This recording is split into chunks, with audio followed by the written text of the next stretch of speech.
بسم الله الرحمن الرحيم أن الحمد لله نحمده ونستعينه ونستغفره ونعوذ بالله من شرور أنفسنا ومن سيئات أعمالنا من يهده الله فلا مضل له ومن يضلل فلا هادي له وأشهد أن لا إله إلا الله وحده لا شريك له وأشهد أن محمدا عبده ورسوله صلوات الله وسلامه عليه أما بعد فإن أصدق الحديث كتاب الله تعالى وخير الهدى هدى محمد صلى الله عليه وعلى آله وسلم وشر الأمور محدثاتها وكل محدثة بدعة وكل بدعة ضلالة وكل ضلالة في النار.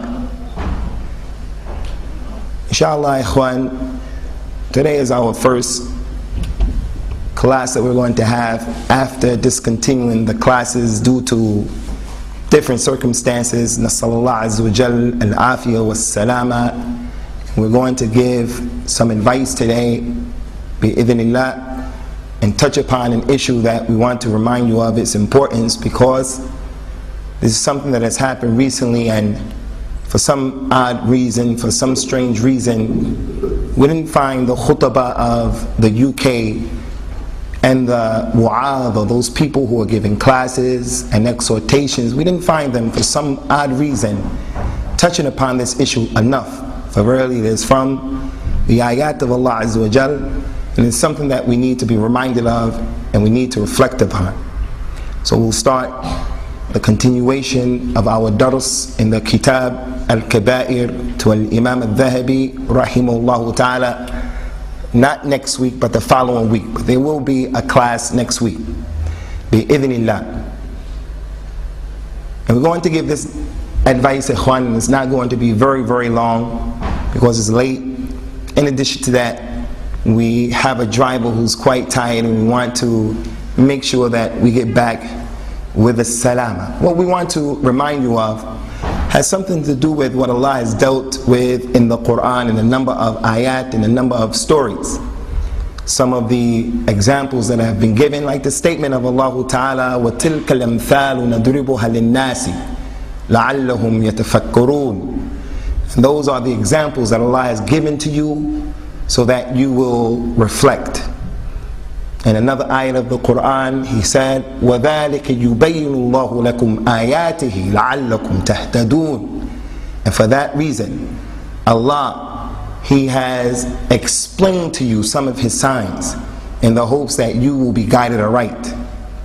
So Allah Azza wa Jalla has given us a number of stories and a number of incidents in the Quran for our reflection and our ability and need to ponder upon those issues. And from what He has done from those ayat is He has given us a number of stories in the Quran, and Rasulullah sallallahu alaihi wasallam and Mustafa al-Amin has also given us a number of stories in his authentic sunnah of the role that many young people have played in defending the truth.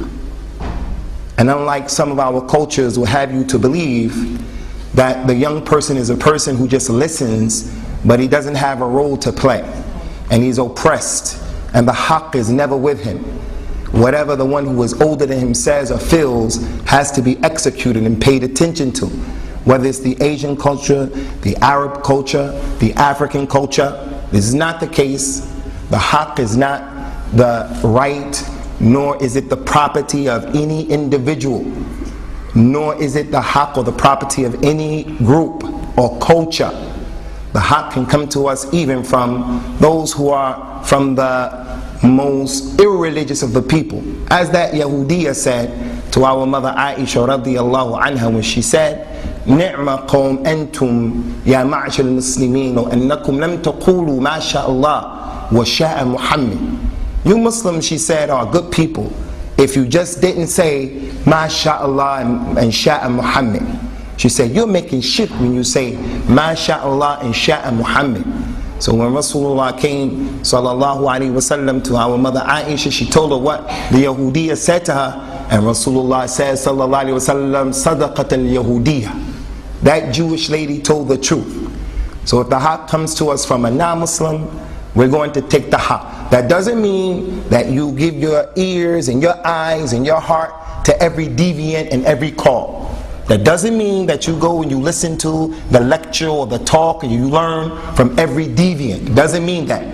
But what it means is if the haqq comes to you from someone like you, older than you, younger than you, a woman, whoever the haqq comes to him, he has to embrace the haqq, because Allah Azza wa Jal, He is al-haqq. And the haqq should be more beloved to us than our own selves. So from what Allah Azza wa Jal has shown us in the Quran, from His signs, is what happened when He said, Tabarak wa Ta'ala, قُتِلَ أَصْحَابُ الْأُخْدُودِ النَّارِ ذَاتِ الْوُقُودِ. He said that those people of the ukhdud, the ashabul ukhdud, they are cursed. Those people who made the fire extremely big and they ignited the fire. وَهُمْ عَلَيْهَا قُعُودٌ. And they used to sit on the fire while the people were throwing the believers in the fire. وَمَا نَقُمُ مِنْهُمْ إِلَّا أَن يُؤْمِنُوا بِاللَّهِ الْعَزِيزِ الْحَمِيدِ. And they did not persecute them and burn them in the fire alive except because they believed in Allah Azza wa Jal. And that hadith that explains this story, and we're not going to get into the details of that hadith because this is just one of the many examples. It was the story of the young boy who was being taught magic, and then he had an opportunity to meet a man from the deen, and he found the fitrah in the deen. And then the king and the people who were against the boy who were with the king decided to try to kill him. And the boy told the king, this is what you have to do if you want to kill me. Subsequently, because of what the boy told the king and his instructions, the boy was killed, and all of the people accepted al-Islam by the efforts and the jihad of that one boy. And the story didn't end there. When the people made the ukhdud, or the pits filled with the fire, they were throwing the people in one by one, and one of the believing women, she was about to jump in the fire holding her child, and she hesitated. Maybe I should leave my deen. Maybe I should acquiesce and apologize. And the child said to the mother, and it wasn't a child in the cradle, so no one will mix this up with, only 3 people spoke in the cradle. It was a bigger child who was beyond the age of the cradle. The child said, go ahead, mother, jump in the fire because you're on the truth. Another example of how children can defend the deen. In addition to that, we have the story of Musa and his companion who was with him, Yusha ibn Nun, when he went out to look for Khidr, and the patience and the knowledge that's in that particular story. And we have all of those stories of the Quran, the Ashabul Kahf. Those people were being persecuted, those young people being persecuted because of their deen. وَرَبَطْنَا عَلَى قُلُوبِهِمْ إِذْ قَامُوا فَقَالُوا رَبُّنَا رَبُّ السَّمَاوَاتِ وَالْأَرْضِ. And they started giving da'wah to al-Islam and to a-tawheed, to the point where the people persecuted them, and they made hijrah fi sabilillah for their deen before they backed up and apologized to the kuffar for their deen. And you can imagine, like now, many of the people around them who were older than them, you can imagine them making efforts for their deen, but when the pressure came down, people apologized. And they did what was haram in order to save their money, as the Prophet said was going to happen to us, sallallahu alayhi wa ala alihi wa sallam.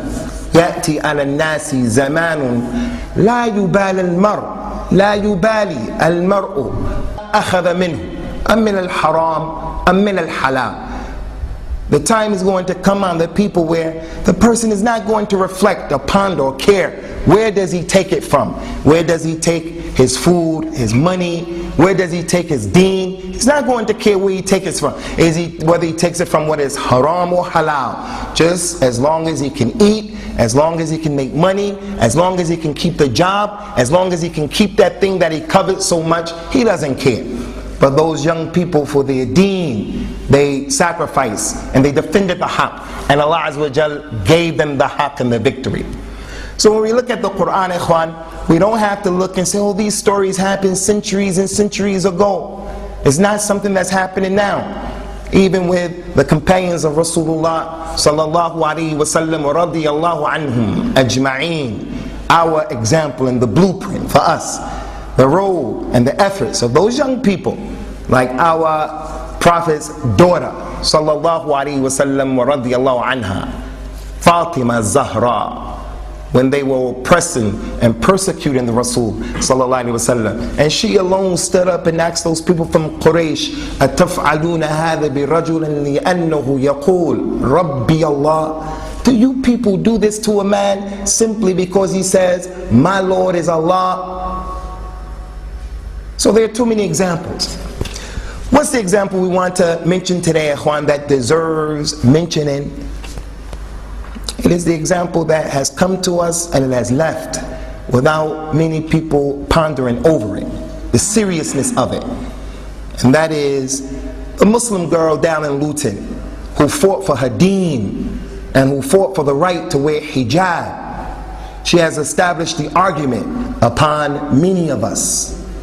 And this is the nasiha today, that the girl at the age of 14, she's only 16 now, she's not even a woman yet, she made jihad, fi sabilillah, the jihad with the lisan. She made the jihad with her heart. She ordered with what was correct and tried to prevent what was wrong. And unfortunately, the Muslims today are saying about her, she's going overboard, she's an extremist. And they have something in their heart against the effort that this one girl made in her jihad. When she made jihad, the jihad of the lisan, not the jihad of blowing people up indiscriminately and giving a bad name to our religion. She made the real jihad in al-Islam according to her ability. Jihad with hikmah, jihad with knowledge and fiqh. Allah Azza wa Jal gave her the nasr, and she defeated all of the kuffar with Allah subhanahu wa ta'ala's permission. إن ينصركم الله فلا غالب لكم. If Allah helps you, there's no one who can defeat you. No matter how big the country is, no matter how many people are against you. If Allah assists you, no one can defeat you. And that's the deen of Allah subhanahu wa ta'ala. And He has promised that in ayat and ayat of the Quran. So as it relates to this issue, Ikhwani, I want to remind you brothers, and I want to ask you these questions in order to see how the argument or the hujjah has been established against you and you and you and you and you and me and your sister and your wife and your aunt and so forth and so on by this 14-year-old girl. And when did it ever happen in al-Islam, Ikhwan? When did it ever happen? Where a 14-year-old child made jihad and grown men don't make efforts a fraction of the jihad of a 14-year-old girl? When did that ever happen? And is it any puzzle as to why the Muslims are in the condition that we're in today? It's not a puzzle. It's not a puzzle. So as Allah has mentioned in the Quran concerning the son of Adam salawatullahi wassalamuhu alayhi, who killed the other brother. And as we mentioned before, and we want to mention it again because I have a question here that came to one of the revert Muslims. A lot of times, Ikhwan, we call Adam's sons Habil and Qabil, Cain and Abel. We have to be careful of the Israeliyat. The deen of Allah Azza wa Jal, this religion is a religion that we only believe in things based upon the text.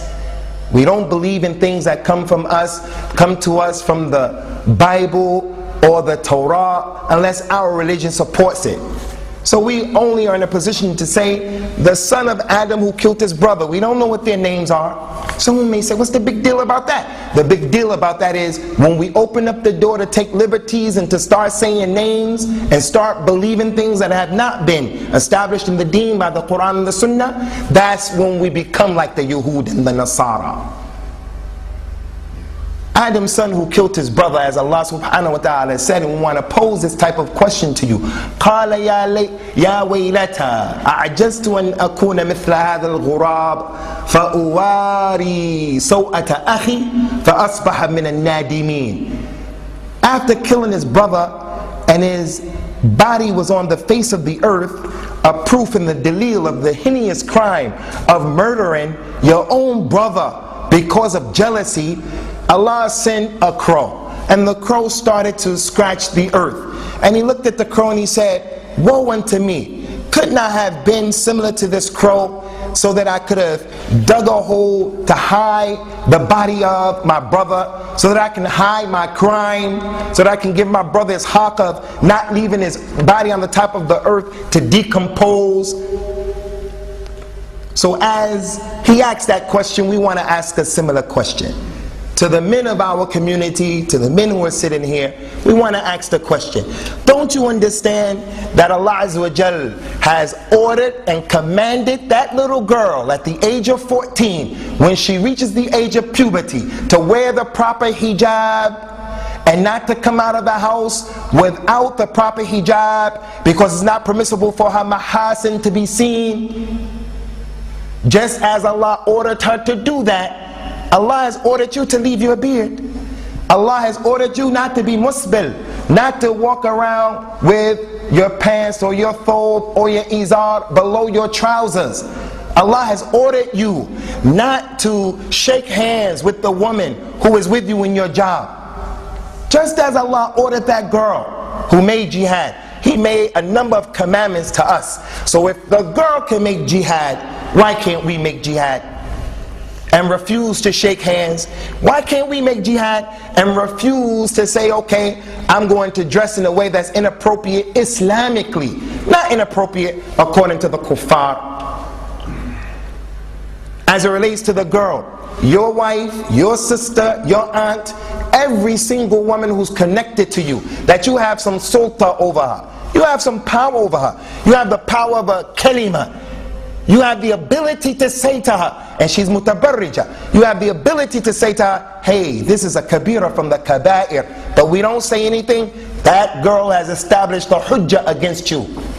Some of us, unfortunately, we are in marriages, unfortunately, arranged marriage, fell in love with the girl, you married the girl, you have to marry your cousin. Some of us are in these type of situations where we cannot say to our wives, don't watch that program, don't use the phone right now, don't let fulana in my house, don't go outside. Some men don't have the ability to say that to their wives. As a matter of fact, some men, their wives say that to them. He says, may I go to so-and-so's walima? She says, no, you're going to babysit today. I'm going to Center City, I'm going to do some shopping. Wallahi, it's like that with some people. When did that happen to the men of this ummah? So those women who are connected to us, ikhwani, who don't wear hijab, it's part of your job and your responsibility to give nasiha. It's part of your job and your responsibility to now say, look at that girl over there who did what she did. Now this is establishing the argument against me as it relates to the hijab especially. And I have to take the time out to address the issue with the women folk of my family. And if you don't, it is a kabira from the kaba'ir on you. A serious issue. The Prophet, he told us, sallallahu alaihi wasallam, la yadkhulul jannata ad-dayyuth. The man who is a dayyuth will not enter into the Jannah. The dayyuth, he's that man who, he doesn't have any ghira over his women. His daughter goes out, she has high heels on, she has tight jeans. His sister, someone who's close to him, who he has the ability to say, don't do that. She respects him, she may listen to him. He doesn't say to her anything, it's okay. She goes to school daily and he doesn't have a problem with that. When she comes in, when she goes out. I do not support this concept of honor killings. Honor killings are haram. You cannot take the law into your own hand. But that seed that is inside of the heart of the Muslim, where some of us come from, where this mentality of honor killing was cultivated, that seed is from Islam. That ghira is from Islam.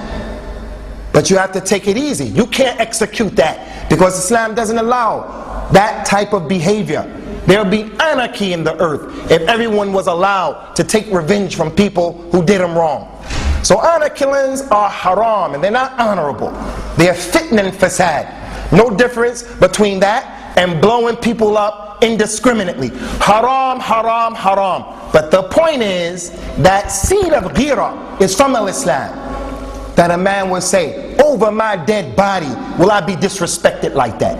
What happened to the ghira of the Muslim men? So that lady has established the hujjah against us that today a person should go back and say, I'm going to talk about this issue.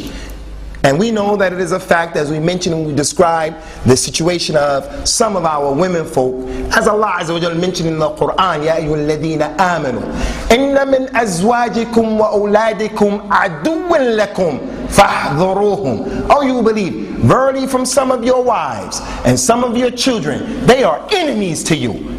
They are not ansar. They are not helpers to help you to go to Jannah. They are enemies.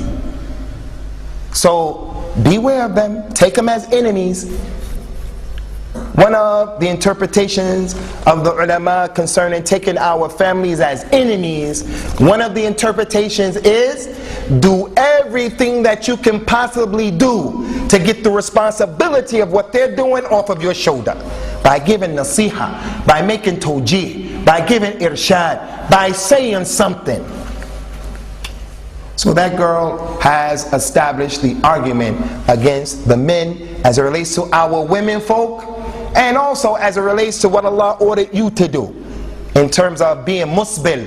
Being musbil is a kabira from the kaba'ir. Rasulullah told us sallallahu alaihi wasallam, ma tahta al-ka'bayn fahuwa fi an-nar. Whatever is below the ankle bone is in the hellfire.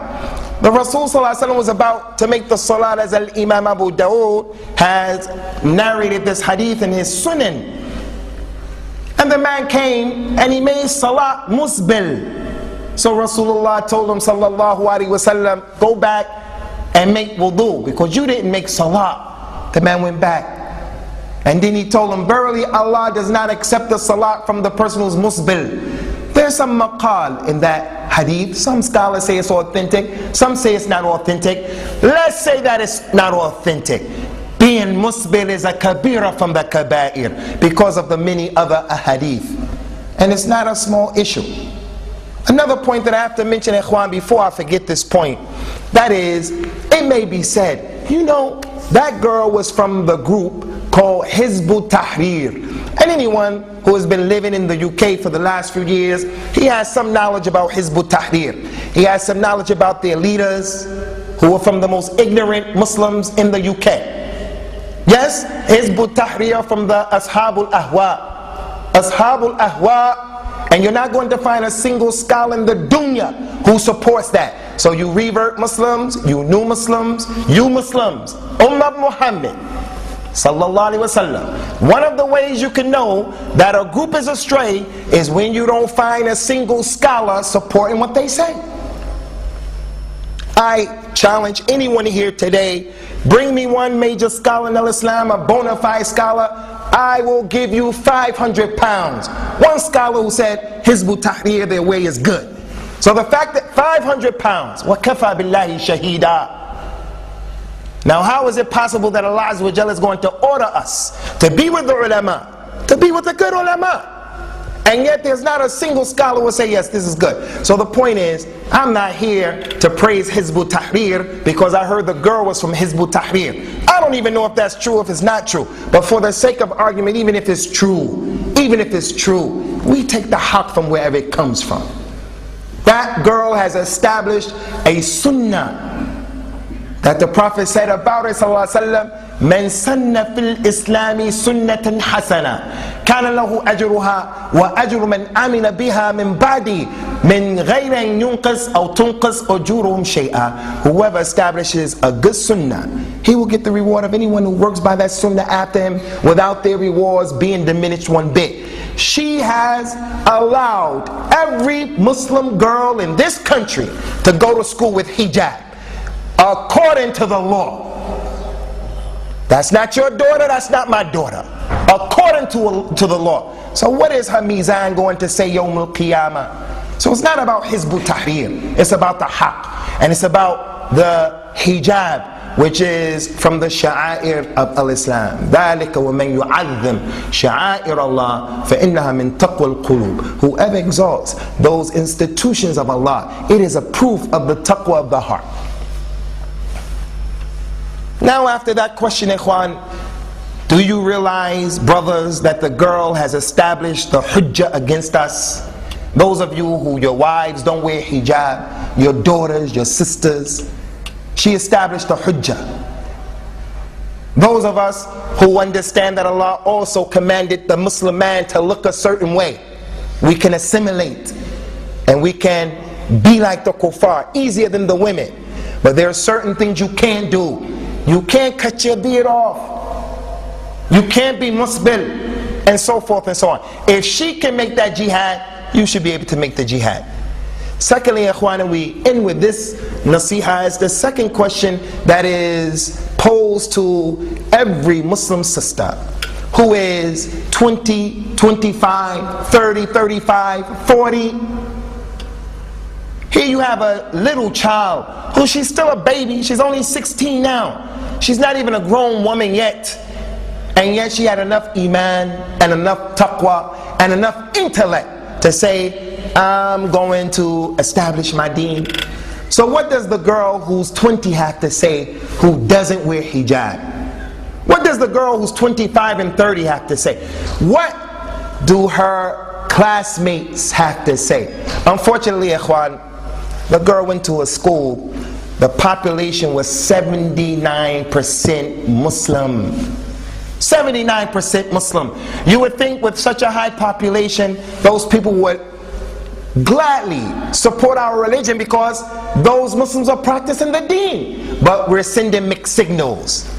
So the school said what? The school said to the girl, what about all of those? Why don't you just be quiet and don't be a troublemaker? What about Fatima and Aisha and your sister and your aunt?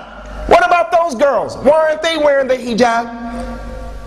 All the girl could say is, look, I'm responsible for my own self. Ya ayyuhalladhina amanu alaykum anfusakum la yadurrukum man dhalla idha ihtadaytum. Oh, you believe, you are responsible for your own selves. It doesn't hurt you, those who go astray. I'm only responsible for myself. So I, along with this brother and that brother and that brother, we have to go in order to network and interface with the local newspaper or the local councilwoman. And when we go into the office, she, being a kafira, extends her hand to shake our hands. I shake her hand, he shakes her hand, he shakes her hand, and the third one says, Wallahi, that's a kabira from the kaba'ir, I don't shake hands. She says, well, what about the other two? What about the other three? Mixed signals. So we have to practice our deen, ikhwan. So the sister who is above the age of this girl, we tell them what Allah subhanahu wa ta'ala said in the Quran, وَقُلِ الْمُؤْمِنَاتِ يَغْضُضْنَ مِنْ أَبْصَارِهِنَّ وَيَحْفِظْنَ فُرُوجَهُنَّ وَلَا يُبْدِينَ زِينَتَهُنَّ إِلَّا مَا ظَهَرَ وَلْيَضْرِبْنَ بِخُمُرِهِنَّ عَلَى جُيُوبِهِنَّ. Tell the believing women, the hijab is a sign of iman, that they believe in Allah and His Messenger. ما كان لمؤمن ولا مؤمنة إذا قضى الله ورسوله أمرا أن يكون لهم الخيرة من أمرهم. It's not befitting for a believing man and a believing woman, if Allah and His Messenger decide something, to have any say so. Tell the believing women that they should lower their gaze. And tell the believing women that they also should protect their privates. And tell the believing women that they should not display their zina except what must naturally, ordinarily appear. Abdullah ibn Abbas said what should necessarily, ordinarily appear is her face and her hands. Abdullah ibn Mas'ud said what should necessarily appear from a zina when she goes out is that one eye can be seen. Let a woman wear niqab and hijab with one eye. The Muslim's going to say, she's mutakhalifa. She's backwards. She's extreme. Was Abdullah ibn Mas'ud extreme? Radiyallahu anhu. The one who the Prophet said about him, sallallahu alayhi wa sallam, his one leg in the scales is heavier than the mountain of Uhud, Yawm al-Qiyamah. So when we have aversions and problems with these types of positions, you have to realize you don't necessarily have that problem only with Fulan and Alan and Adnan, min al-nas. You have that problem with Allah. You have that problem with Rasulullah sallallahu alaihi wasallam, with Abdullah ibn Mas'ud. And tell them to take their khimar and to let their khimar come over their chest. The shirwal khamis, I don't know what it's called. The Asian clothing, that is not enough for the Muslim woman to wear. Let her take her khimar and put it over her chest. The Prophet ﷺ entered into the home of our mother Aisha radiallahu anha. And Aisha, to prove to you that the Muslim woman wears the hijab and the jilbab and the proper clothing, she told a group of women who came from Syria that were wearing clothes that were revealing. She said, if you people are believing women, then this is not the dress of believing women. But if you're other than believing women, then Allah musta'an for what you're doing. The believing woman does not allow herself to go out. Ali asked his wife Fatima radiallahu anha, who was raised in a home of prophecy, Ya Fatima, what's the most beloved thing to the believing woman? What's the most beloved thing to the believing woman? Fatima said, radiallahu anha, who her tarbiyah was given by the khatam of the anbiya and the rasul, salawatullah wa salamu alayhi. Look at the answer. She said the most beloved thing to the believing woman is that she is not seen by men who are not her mahram. It's the most beloved thing to her, not to be seen. So when Allah told the women in the Quran, وَقَرْنَ فِي بُيُوتِكُنَّ وَلَا تَبَرَّجْنَ تَبَرَّجَ الْجَاهِلِيَّةِ الْأُولَى, He said, stay in your homes, you women, and don't make the display of the times of al-jahiliyyah. If the woman stayed in her house a month's time, taking care of her children, her husband's home, her husband's father, her husband's mother, taking care of her honor, and she didn't come out except after a month, the other Muslims are saying, oh, she's mutakhalifa, she's backwards, she's oppressed. Allah told her, stay in your home. But if she had to come out because she's a teacher, it's permissible. She has a job that's halal. She's a student, it's permissible. If she did find herself forced to go out amongst the public, وَلَا يُبْدِينَ زِينَتَهُنَّ, do not let them show their zina, and don't make the display of the time of al-jahiliyyah. What was the display of the time of jahiliyyah? The girl would put on her leg some bangles, and she would walk down the street and the bangles would make noises, and the men, while they were sitting, they would look, and she would walk in a way in which was seductive, like the Muslim women today. She wears the high heel shoes, so when she walks down the street, you hear the noise, cluck, cluck, cluck, cluck, cluck, cluck. That's the tabarruj of the times of al-jahiliyyah. She used to wear perfume like the Muslim woman wears today. She would go out to beautify herself, to tell the men, look at me. And look, ikhwan, in our aqidah, the aqidah of Ahl Sunnah wal Jama'ah, the aqidah of Ahlul Hadith, and I'm not talking about Ahlul Hadith al-Jam'iyyah, I'm talking about the people who take the hadith of Rasulullah sallallahu alaihi wasallam, which are the explanation of that Quran. In our aqidah, when we find in the Quran and the Sunnah that Allah has cursed someone, we never go and say, hey, you're cursed. Hey, you're cursed. Ayatul munafiq thalatha. إذا حدث كذب. وَإِذَا وَعَدَ أَخْلَفَ وَإِذَا اؤْتُمِنَ خَانَ. The signs of the munafiq, 3. If he speaks, he lies. If he promises, he breaks the promise. If you entrust him with something, he breaks the trust. So we know someone who lies. We, in our aqidah, don't go and say to that person, you are a munafiq. We don't say this to someone specifically. It's haram, not permissible. We'll say to a person in our aqidah, you're doing the actions of the munafiqeen. You're doing the actions of the kuffar. But you don't say to a person, you're a kafir, because he's doing something of kufr. But did you know, as it relates to at-tabarruj and the hijab of the woman, Rasulullah ordered us to curse them. Rasulullah ordered us, when you see a girl walking in public without hijab, to curse her directly. Authentic hadith. قال صلى الله عليه وعلى آله وسلم سيكون في آخر أمتي نساء كاسيات عاريات على رؤوسهن كأسنمة البخت العنوهن فإنهن ملعونات. There are going to come a group of people from the last part of my ummah those who live close at the time of the Sa'ah, they're going to be a group of people, the last part of my ummah. In another hadith he said, Lam arahum ba'd. Sinfan min ummati, lam arahuma ba'd. There are two groups from my ummah, I have not seen them. They weren't present during the time of the companions. They're going to come at the last time. He said one group, a group of women who will be dressed, but they'll be naked. She has jeans on, but the jeans are skin tight. She has black pants on, but they're skin tight.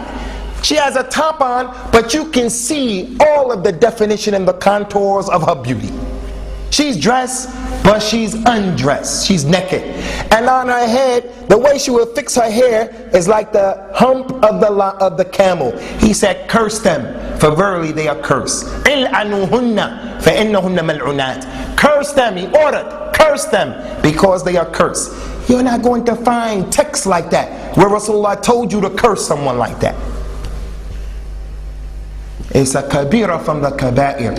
And Allah Azza wa Jal, for whatever reason the hikmah is with him, has allowed this thing to be established against us with these young sisters. So we're going to say to you, Ikhwan, in our advice, and we're going to stop here, insha'Allah ta'ala. Those of you who have sisters, it's not enough that you are practicing this religion. We do not say to our family members, lakum dinukum waliya deen. We do our best to try to save our families from the hellfire. Give them nasiha. And those of you who have the ability, you're supporting them, use your money to make them do the right thing. Salama radiyallahu anha or Sulaym